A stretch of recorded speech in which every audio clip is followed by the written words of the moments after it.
3월 14일 금요일 누가복음 11장 27절로 36절 경청과 순종입니다. 예수님께서는 하나님의 말씀을 듣고 지키는 자가 복이 있다 라고 말씀하십니다.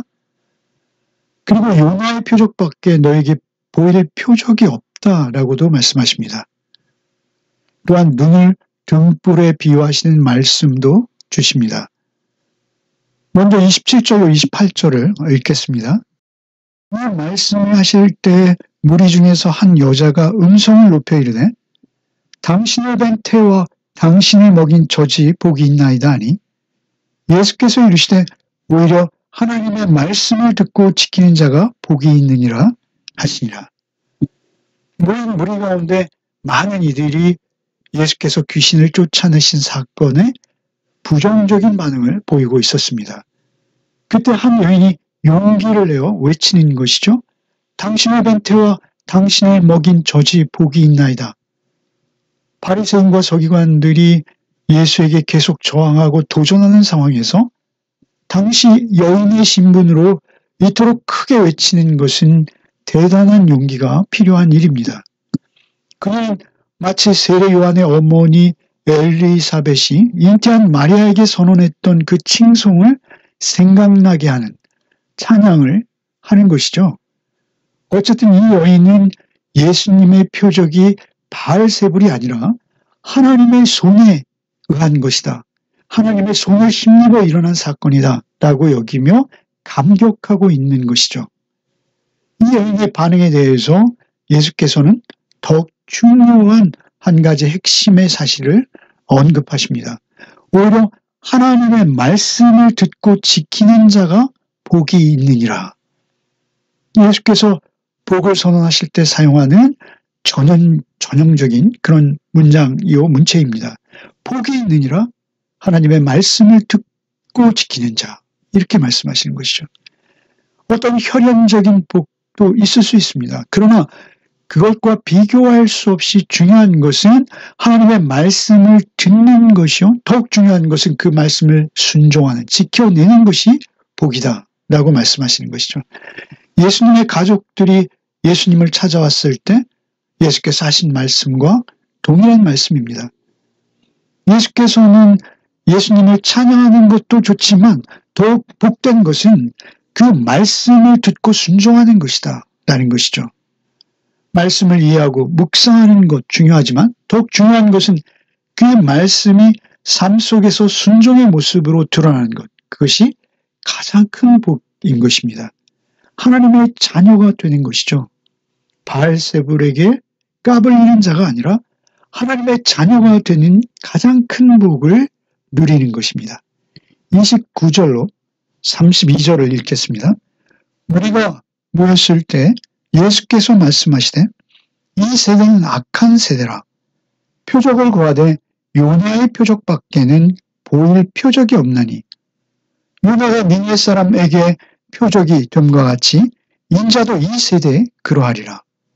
심판때에 남방 여왕이 일어나 이 세대 사람을 정죄하리니 이는 그가 솔로몬의 지혜로운 말을 들으려고 땅 끝에서 왔음이거니와 솔로몬보다 더 큰 이가 여기 있으며 심판때에 니느웨 사람들이 일어나 이 세대 사람을 정죄하리니 이는 그들이 요나의 전도를 듣고 회개하였음이거니와 요나보다 더 큰 이가 여기 있느니라. 예수께서는 표적만을 구하는 세대가 악하다라고 선언하십니다. 그리고 그들에게 보일 표적은 이제 요나의 표적 외에는 없다라고 선언하십니다.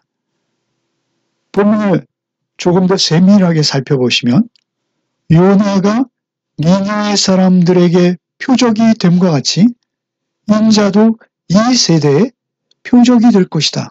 이렇게 말씀하시는 것이죠. 요나 자신이 표적이 되었다라고 강조하십니다. 그 요나와 인자를 대등하게 언급하시는 것이죠. 그 인물 자체가 표적이다라고 밝히시는 것입니다.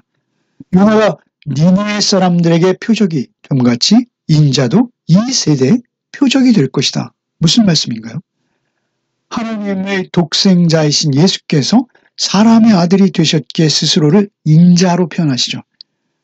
특별히 이 인자라는 명칭과 함께 요나와 나란히 대조해서 언급하십니다.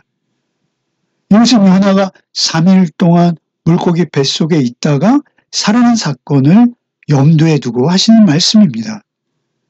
이 오늘 사건과 동일한 사건을 기록하는 마태복음 12장에서는 예수님께서 말씀하실 때 요나의 표적밖에는 더 보일 표적이 없다라는 말씀을 하시며 요나가 밤낮 사흘 동안 큰 물고기 뱃속에 있었다라는 말씀을 추가로 더 말씀하신 적이 있습니다. 그것이 더 자세하게 기록된 것이죠. 이렇게 말씀하는 것은 요나가 물고기 뱃속에서 3일 만에 살아난 사건을 강조하시는 것이죠. 그것과 비교해서 예수께서 무덤에 장사된 지 3일 만에 부활하실 사건을 예고하시는 것입니다. 사실 이 표적이 가장 중요한 것은 예수님의 십자가와 부활을 상징하는 표적이기 때문에 그렇습니다. 나는 이 표적을 보이려고 온 것이다 라고 말씀하시는 것이죠. 앞서서 더 많은 표적을 보여달라는 저들의 요구가 있었습니다. 그러나 어떠한 대단한 표적을 보여주어도 그들은 주님을 믿거나 따르지 않기로 작정한 자들입니다. 만일 주께서 엘리야와 같이 하늘에서 불을 내려도 저들은 자신들의 어떤 종교적 기득권 그리고 그 대중의 인기와 지지를 얻어내려고 그 눈앞에 펼쳐지는 주님의 진리의 말씀도 하늘의 표적도 외면할 것이 뻔한 것입니다. 그들이 지금까지 그래왔습니다. 저들은 이미 자신들의 욕망으로 인해서 자기의 눈과 귀를 닫아버렸습니다. 스스로 가장 무지한 자들이 되어버린 것이죠. 어떻든 예수께서 보이시는 많은 기적들이 중요한 것이 아닙니다. 우리도 역시 구원은 오직 예수의 십자가와 부활을 믿음으로만 얻을 수 있는 것입니다. 우리의 죄를 대속하시고 부활을 하셔서 영원하신 하나님 나라의 소망을 주신 것, 그것이 가장 중요한 표적이요. 그 표적밖에는 없다는 것입니다. 우리를 구원 얻게 하는 그 놀라운 기적, 그 표적은 오직 십자가와 부활에만 있다라는 것이죠. 이 진리의 복음 안에서만 구원이 있다라는 것을 강조하시고 그 표적밖에는 없다라고 하시는 것이죠. 요나는 이런 점에서 예수의 모형이요 그림자로 제시되고 있는 것입니다. 예수께서 이 말씀을 통해서 앞으로 일어날 일들을 다시 한번 여기서 또한 예고하시는 것입니다. 주님께서는 지금까지 당하실 십자가 순환과 부활에 대해서 여러 차례 예고하셨습니다. 그리고 앞으로도 또 예고하실 것입니다.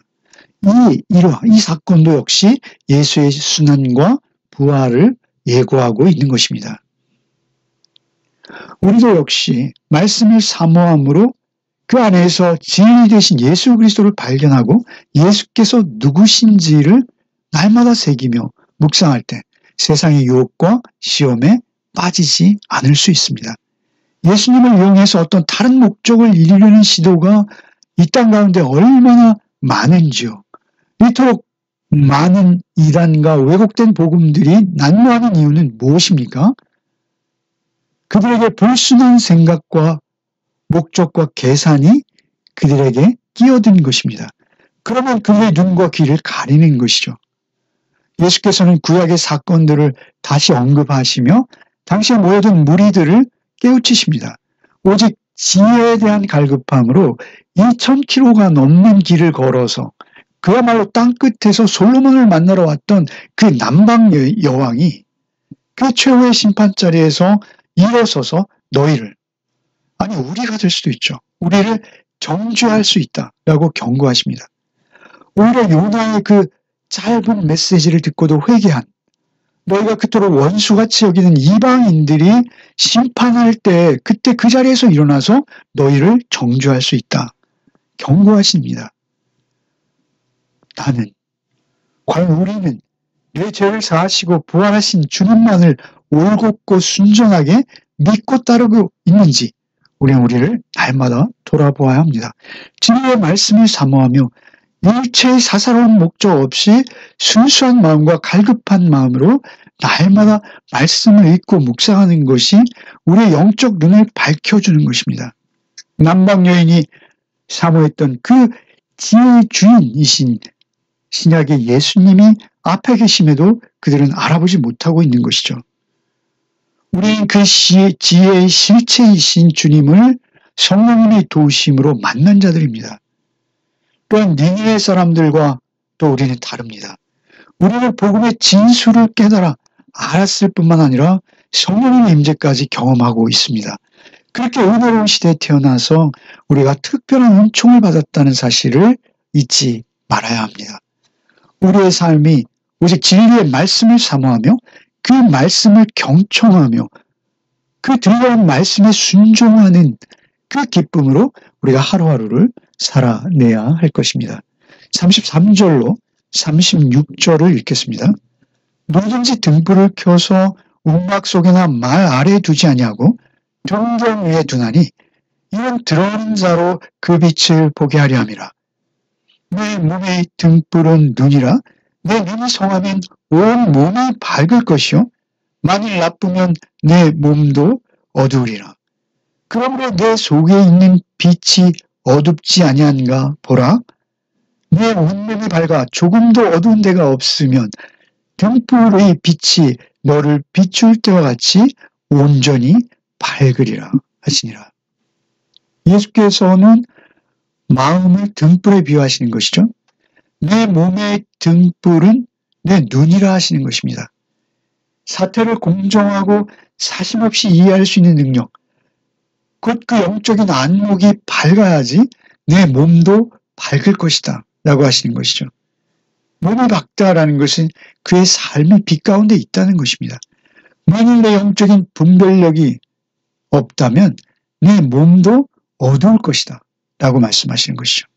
내 속에 있는 빛, 곧 내 마음이 예수 그리스도의 말씀의 빛을 받아서 밝은 상태인지를 늘 점검하라 하십니다. 예수께서는 빛과 눈의 비유를 통해서 영적인 이해를 설명하시는 것입니다. 우리의 영적인 눈이 건강해야지 진리의 말씀으로 세상을 옳게 분별하며 그 빛으로 우리가 세상도 밝힐 수 있다라고 하시는 것이죠. 오늘 하루도 우리에게 말씀을 주셨습니다. 이 말씀으로 우리는 우리의 영혼을 채워야 합니다. 그때 우리의 영적인 안목도 우리의 눈도 밝게 열릴 것입니다. 그때 우리는 주님의 말씀의 빛을 받아들일 수 있습니다. 그때 우리는 세상의 소금으로 빛으로 역할을 감당할 수 있게 된다라는 것이죠.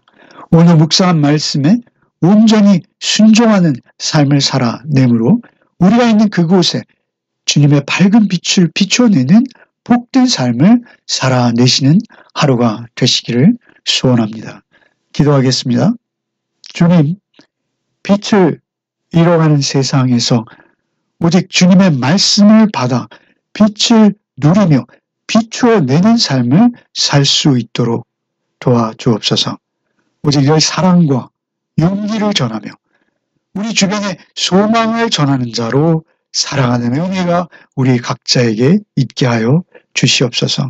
오늘도 소외되고 폭압에 시달리는 영혼들에게 소망과 빛 대신 주 예수 그리스도를 전하는 하루가 되게 하여 주시옵소서. 예수 그리스도 이름 받들어 간절히 기도합나이다. 아멘.